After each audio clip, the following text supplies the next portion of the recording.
गंगापूरमध्ये 4 वर्षाच्या विद्यार्थ्याला पळवून नेणाऱ्या महिलेला नागरिकांच्या सतर्कतेमुळे पकडून पोलिसांच्या ताब्यात देण्यात आले। खासगी शाळेतील विद्यार्थ्याला पळवून घेऊन जाणाऱ्या एका महिलेला ग्रामस्थांनी पोलिसांच्या हवाली केले, तर शहरासह परिसरातील पालकांमध्ये या घटनेने चिंतेचे वातावरण निर्माण झाले।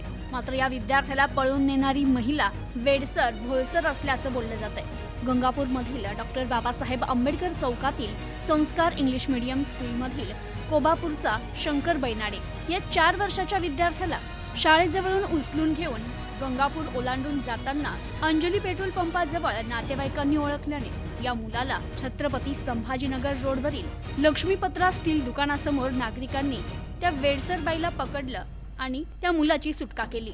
यामुळे पुढील अनर्थ टळलाय, तर येथील नागरिकांनी संबंधित त्या महिलेला पोलिसांच्या ताब्यात दिलं।